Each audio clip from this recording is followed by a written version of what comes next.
right, AP Govers, it is Thursday, April 16th. We are going to wrap up our Unit 2 review today, so let's get right to it. Hope everything's going all right with you. Remember, when you are finished, if you have me for class this semester, when you're finished with this document, you are going to submit, turn in the document online. If you're handwriting it, you're going to take pictures of it and send proof that you've done that for me. And make sure you do it in the classroom, the Google Classroom for our class hour, not through the review page classroom. I'm not checking that. Those guys, you can do what you want to do. Hopefully you're doing this.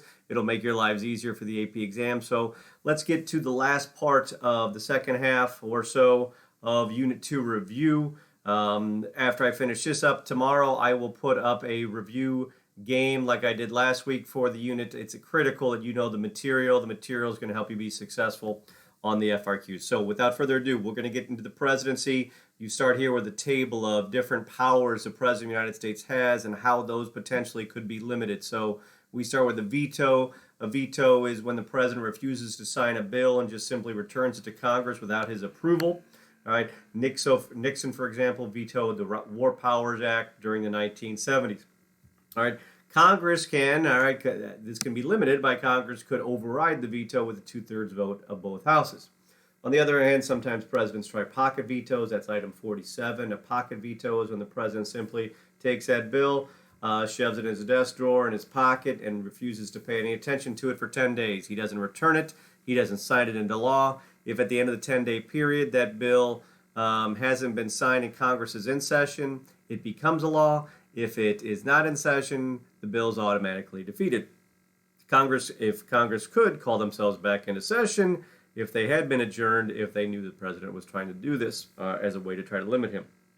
When it comes to treaty negotiations, treaty negotiations when the president sits down with a foreign power and negotiates sometimes a type of agreement like NAFTA, the North American Free Trade Agreement. Those could be military agreements, economic agreements, or something else. Any agreement between the United States and a foreign nation is a treaty if, it requires the approval of the Senate. And so the Senate, and this is with a 2/3 vote, the Senate would have to approve any presidential treaty with a 2/3 agreement. So this requires the President and the Senate to kind of work together on this one because the Senate has a great deal of power to limit the President's authority in treaty making, unlike if he tries executive agreements. An executive agreement is the same definition as a treaty. It's an agreement between the President and some foreign power.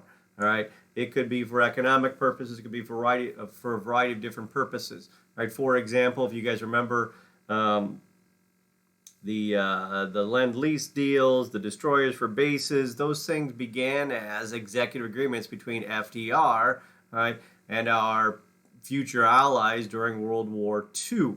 Right. Congress really cannot stop these deals. The only option they would have if the president is using these executive agreements in some kind of illegal manner would be to begin the impeachment process. But they don't, like a treaty, unlike a treaty, they don't have the power to stop an executive agreement. And those agreements, they still have the force of international law. As Commander-in-Chief, this is the President's role as a leader of the United States military. He can order attacks, he can order invasions, all right? He could, like in World War II, drop atomic bombs, like we dropped the atomic bombs on Japan in World War II. Those are ordered by the President as Commander-in-Chief. Right? Now, Congress can limit this power in their abilities to declare war. The President cannot declare war. This is done by Congress, so both bodies of Congress would have to declare war with the majority vote. They've also passed the War Powers Act I mentioned earlier in order to attempt to restrict the President's power in the middle of the 1970s.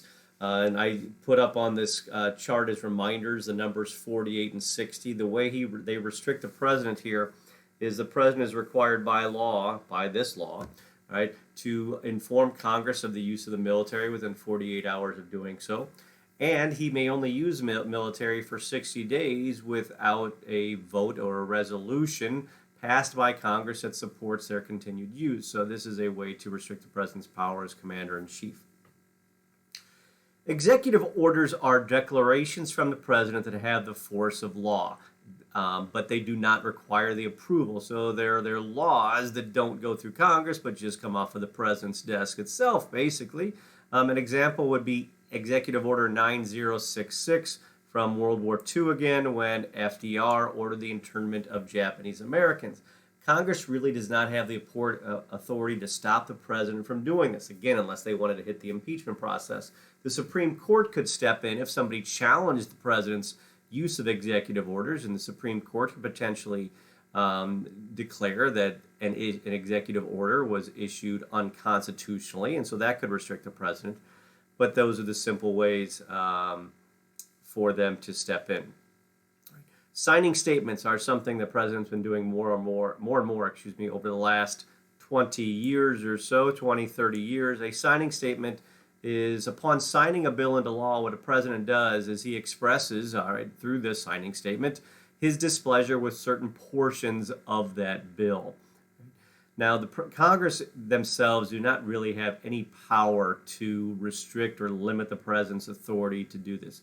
Someone could take the points that the president has expressed his displeasure in a bill, and someone could perhaps sue the government if they were affected by this, if they had standing to sue, and get maybe that portion that the president doesn't support. They could get the Supreme Court to announce the portion of the bill the president liked maybe was illegal or unconstitutional in the first place, but there's nothing that you really can do to restrict the president here. Presidents issuing pardons, you know this one again, of course, the ability to forgive somebody for a convicted that has been convicted of some kind of federal crime. There is no ability to restrict this power. All right. Again, unless Congress wants to take steps towards impeaching the president because they believe he's abusing the power of pardons. And then appointments. All right. The president has the power of appointments. All right. Article 2 provides the president has the authority to appoint individuals to executive departments, all right, to executive and judicial positions, all right, like cabinet members and federal judges. And we'll get into both of those things later within this unit review. Right? The limitation and the power that Congress has over the president, this is the Senate must approve these appointments with the majority vote. So the president can nominate anybody he wants, but the Senate has to eventually confirm that nomination. When it comes to appointments, those things can be affected dramatically by the type of government that we are living under, whether it's a unified government or a divided government. That's what question 55 gets us to. A unified government refers to the idea that the president and Congress, specifically, and since it's appointments, the president and the Senate, if they are members of the same party, all right, the way it can affect it, if they're both of the same party, then they'd be able to appoint, like if they're both Republicans, they'll be able to appoint more conservative judges, more conservative members to the cabinet department, to the judicial positions as federal judges. If they're both Democrats, you can appoint more liberal judges because you don't have to have the voice of the other party heard. Unlike if there is a divided government. So a divided government is when the president's from one party and the Senate is controlled by the other political party. What you get from appointments, judicial appointments specifically here, is you get more moderate judges appointed. You get more compromise involved in those appointments, right? Because you know that both have to be part of the process itself. And so that's what we get out of divided government relative to unified government. When we look at the Federalist essays, we've talked about Fed 10 and Fed 51 already. Today we're going to hit Fed 70 and Fed 78. All right, Fed 70 is the essay that you should think of that Hamilton wrote in regards to dealing with the executive department. So anything about the executive department, if there's a Fed essay, it's Fed 70, and you're thinking about some simple things here. And really, what Hamilton spends most of the time arguing about is why he believes, this is question 56, a single executive, one president, is a better way to create an executive department as opposed to a plural executive that some anti-federalists had argued and supported for. All right. Hamilton's basic argument is that a single executive allows for swifter action. All right. During some time period of crisis, that if you have a single executive, it's easier to get things done quickly that can protect and benefit the American people. All right. Other things that are beneficial here is it also requires the single executive to take more responsibility for his or her actions because there's nobody else to point the finger at. And as a result of that greater accountability, now with a single executive, the other benefit is you have citizens within a country, all right, even though we use the Electoral College, but Electoral College members, all right, reflecting the citizens' vote today, all right, that those individuals know who they can blame on if they feel that something has been done wrong through the executive department. If there was a plural executive, do you blame it on President A, President B, or President C? The single executive allows for the citizens to know who is responsible. Okay. One of the amendments that we think about when we thought about the President of the United States, question 58, is a 22nd Amendment, which limits the president to 10 years in office. All right. And so the only way you could be president for 10 years if you were vice president and you took over for somebody and then you got elected twice yourself. Nobody can serve one day more than 10 years. You can't serve a term that would take you past that 10-year maximum. And we can thank FDR for that, for being elected 4 times.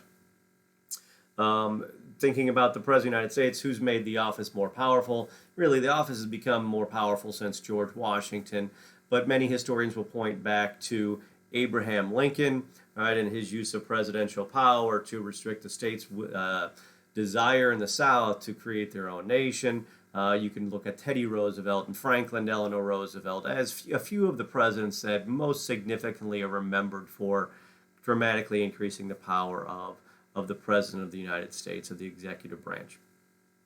And oftentimes in recent history, one of the ways that you can increase the power of your office is by reaching out to the masses and getting their support. We can do that. Question 60 gets into this idea of the bully pulpit. And what that is doing is using the platform of the presidency, the visibility of your office, all right, to push your agenda directly to the American people. And you can do this to advance your wishes, because if you have public support, if your public approval ratings are higher, all right, if the people are behind you, you can use that to intimidate Congress or give cover to members of Congress to vote for the agenda that you were pushing forward, and you can get more things done. Maybe that members of Congress aren't completely behind, but they want to do it because the American people want you to be able to do it. For example, President Obama being able to push through the Affordable Care Act, Obamacare. During his presidency, he was able to use the support of the American people, right, and his reaching out to them through the bully pulpit as a way to get that done. Number 62 gets into the State of the Union. It says what the State of the Union is an address to Congress in which the president's job is to reflect upon the previous year, what has taken place over the past year influencing the United States of America, to give a picture of the direction that the nation should go going forward here. That State of the Union address is required by Article 2. The president has to give that speech or address on an annual basis. Now, we're used to the president giving a speech live on TV. He doesn't have to do that. It could just simply be through writing, right? But there must be some type of presentation of his reflections in regards to review of the past year and a preview of where he thinks the United States should be going in the year to come. Right. Moving from the presidency to the courts, all right, the power of the judicial branch is the power to interpret the Constitution, determine if laws and actions are constitutional, are legal. That power is given because the judicial power is vested in a supreme and inferior courts. That's what it says in Article 3, Section 1. And so kind of like the vesting powers of the executive branch that we talked about earlier from Unit 1, this is like an implied power. There's not clear definition on exactly what that means, right? But what we get out of that from Article 3 is we get rulings like Marbury versus Madison. And the holding in Marbury versus Madison, the Supreme Court ruled that the court has the power to determine the actions of the president and the laws created by Congress. They have the power to determine if those actions and laws are constitutional or are they unconstitutional. In Marbury versus Madison, they decided that they could not force the president to do something because the law that had been written by Congress, at least a part of that law, gave them a power that they weren't supposed to have. So even though they, in this case specifically said, hey, we don't have power here, what they importantly said is they created, with item 66, they created this precedent of judicial review. The idea that the Congress has the power to determine constitutionality, again, of actions and laws. Right? And when we're looking at key components of what the Federalists were arguing, why they were arguing for the need for a judicial branch, and what should we get out of a judicial branch, Hamilton had Fed 70 for the executive. It's Fed 78 where he talks about the judicial branch.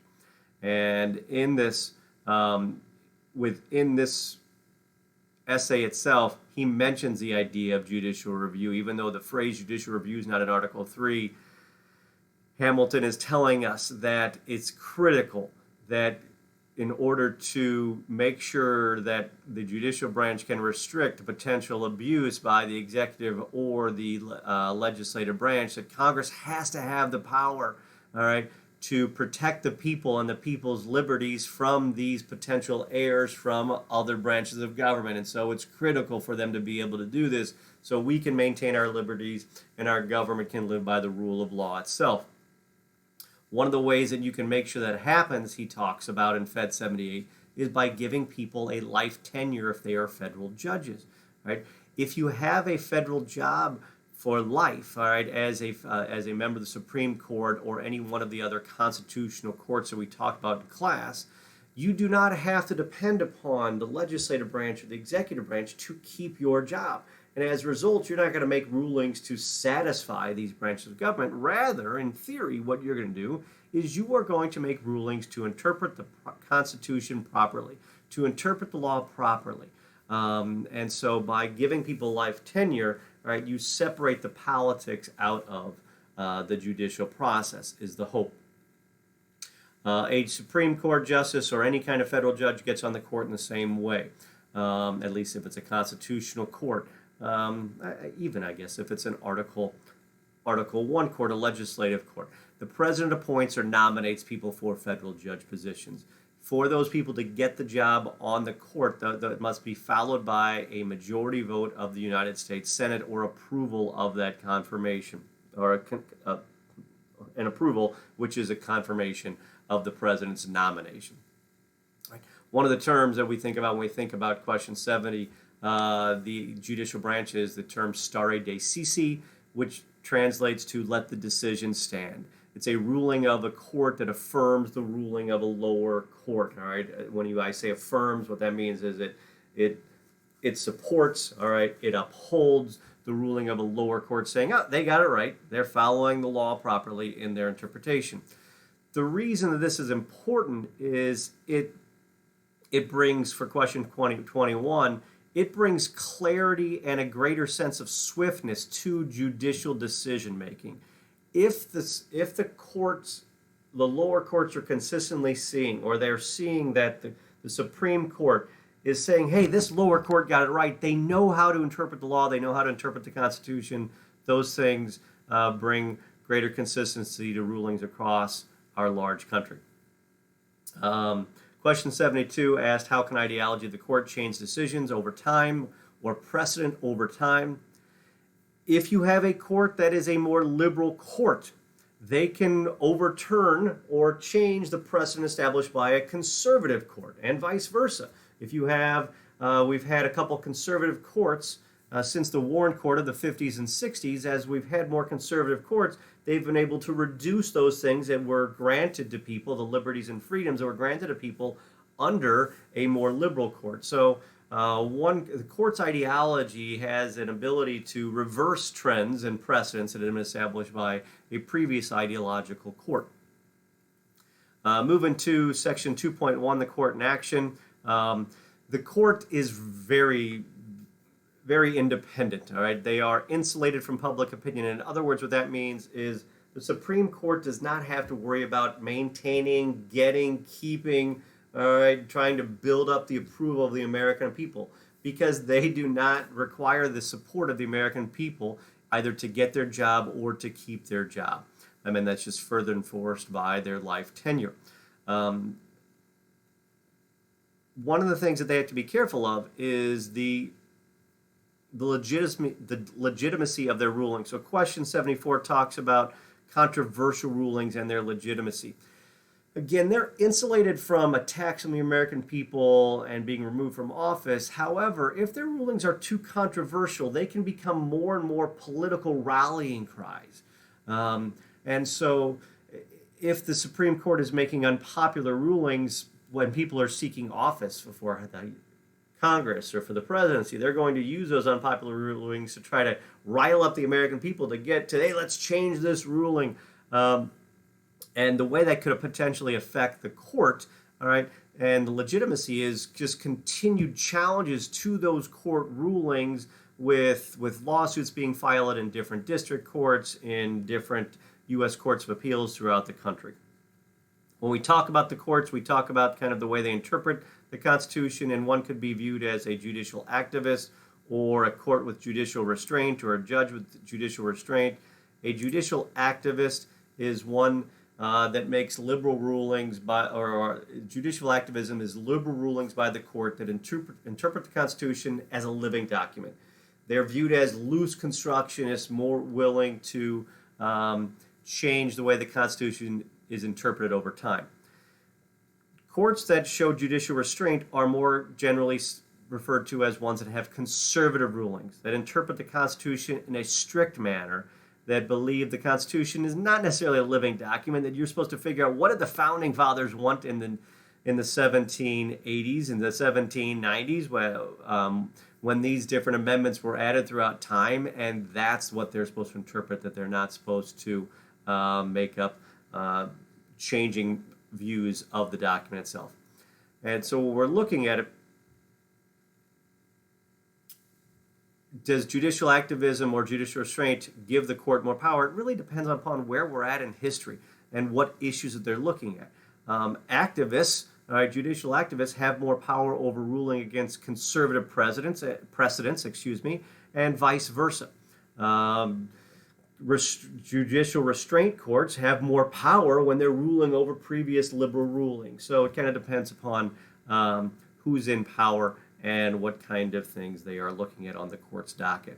When we look at the judicial branch, there are some limited ways in which they can be restricted, but these are sometimes a stretch. Question 78, what can Congress do if they disagree with the judicial ruling? They really can't do much. They could rewrite a law to try to get around maybe the statutory construction of the law. Maybe the Supreme Court ruled this part of the law is illegal, so the whole law is illegal. They could rewrite it by changing that part of the law. That's one way to limit their power. The president, when we look at question 79, if he disagrees with the ruling, he can't do a ton. He can't kick them out of office as federal judges. However, he could refuse to enforce, whatever the Supreme Court is suggesting. When the Supreme Court talks about that the schools have to be integrated, desegregated, right? President Eisenhower didn't have to send in the National Guard to make that happen, so the president doesn't have to enforce some of these rulings. He also could look to, for future reference, the president could nominate more judges that would interpret the Constitution in a way that he would approve of going forward. What could the states do if they don't like the judicial rulings? Again, they can't do very much here, except, again, the governors themselves, and they don't have to necessarily enforce these rulings. The court has the difficulty of implementation. These cases have to be implemented, the rulings, by the law enforcement bodies, which come through the federal executive or the state executives. Besides the Supreme Court, who also determines the federal court's jurisdiction, this is also determined by, in large part, the Justice Department. The Justice Department is in charge of enforcing federal laws and prosecuting individuals for federal laws, right? And so they are filing suits themselves, and so they are really kind of controlling the agenda and the jurisdiction by the cases that they bring to the court itself. All right, our last thing for the day here, we're going to get into the bureaucracy quickly here. All right. Last one, the bureaucracy is a series of federal agencies and departments responsible for enforcing, implementing, and regulating the law for the executive department. All right? And so when you think of the bureaucracy, you should think of things like cabinet departments and the agencies that live or work under these cabinet departments. And so question 83 says, describe what a cabinet department is and what it does. A cabinet is a series of executive departments that work to advise the president and assist him or her in executing the law, and they all work in some area of specialization, like the State Department within the cabinet. All right, the State Department is in charge of foreign relations for the President of the United States. They are in charge of the diplomacy. Right, the President doesn't have the time to be meeting with every president around the country or all the legislative branches within these different nations themselves. And you've got the Cabinet Department and ambassadors and various heads of state through the Cabinet Department that work to connect the federal government to the United States diplomatically with other countries, right?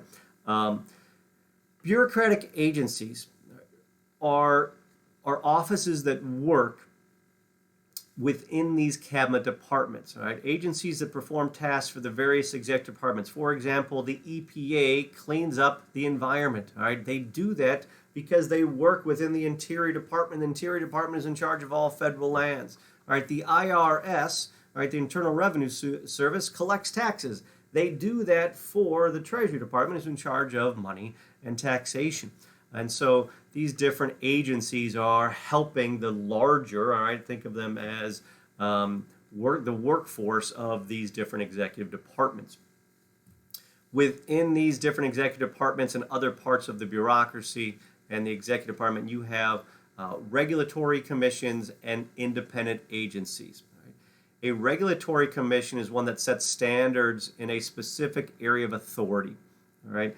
For example, you have regulatory commissions like the FCC, the Federal Communications Commission, and you have the Security and Exchange Commission. All right. The Federal Communications Commission's area of authority is to set the standards for broadcasting on the radio, on television. The Security and Exchange Commissions, they have authority to set the standards for what companies have to do in regards to disclosure if they wish to sell shares in their corporation to the general public. All right, the SEC has authority over that area. On the other hand, we also have what are known as independent regulatory agencies. These exist outside the direct control of the President of the United States, him or herself. All right. For example, you have a group like the Federal Reserve Board. The Federal Reserve Board is able to establish borrowing rates through the central bank, which influence the value of money within the economy. They can sell government bonds or buy government bonds, right, that influence the economy, and that exists independent of the control of the president to remove, the purpose of independent agencies is to remove their actions from political, persuasion.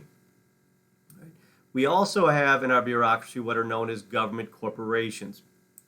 A government corporation is some type of bureaucratic agency, a group that functions like a business, all right?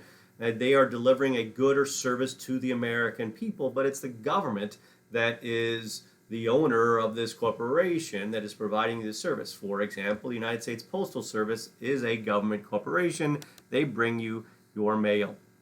And one of the main topics that always comes up when we talk about the bureaucracy is we talk about iron triangles. An iron triangle is a network of three different groups: congressional committees, interest groups, and bureaucratic agencies themselves. These three work as a network to create policy, to support policy that is beneficial to all of those agencies. And so they give strength to each other to develop policy that is in the best interest of those three different groups. Again, that's Congress, interest groups, and the bureaucracy form those iron triangles, and they will implement laws to benefit one another. One of the other things that can be done by the executive to benefit people through the process of policy is patronage. Patronage is the use of political favors to gain influence and retain support. Patronage is different, question 89, from a civil service or a merit system, because what we've done is we've moved towards this merit-based system in which individuals get their job based upon qualifications, not based upon some president handing out the jobs, the people that have helped him get elected or donating him money. The benefit of having this, all right, and this is a movement to question 9, is to get rid of and to move away from the corruption within this process, where with patronage you could be simply bribing people, all right, bribing candidates by giving them money and then in return for jobs or other kinds of favors. So it reduces corruption. It also brings in people with the merit system that have a greater level of experience to the process. All right, last few questions here. Bureaucratic discretion. Bureaucratic discretion, question 91, is the authority of the agency, the bureaucracy itself, to determine how a law is actually going to be implemented. So they determine the meaning of those laws.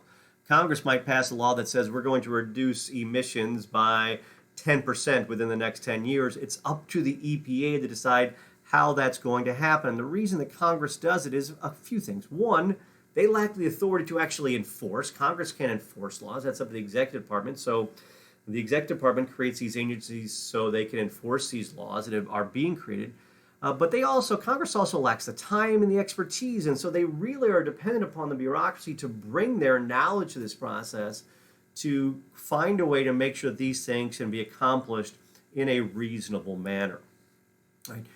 One of the things that they can do to make sure that it's being done in a reasonable manner is Congress uses legislative oversight. And oversight are efforts by Congress to ensure that the executive or the bureaucracy itself is using their power in an appropriate way. And so Congress will conduct hearings, call these people in, ask them why they're spending the money this way. Why aren't they enforcing the law in this such and such a way? All right, they try to maintain this.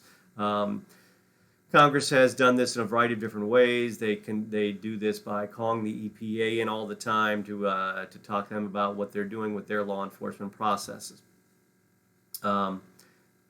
Question 95, how does Congress ensure the bureaucrats implement laws in the way that Congress intended?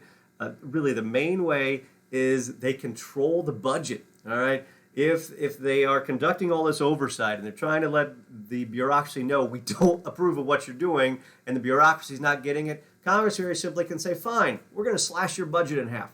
And the bureaucracy is going to get the message, and they're going to start to play the game the way Congress wants them to play the game. Another way Congress has control over the bureaucracy is they approve the appointments that the president might suggest for some of the heads of these bureaucratic agencies and the executive departments. Their power to do that, they can approve people that they think are going to implement, all right, in these different policies in a way that Congress desires. And the last thing is the president. How does he control the bureaucracy? Again, he's got appointment power.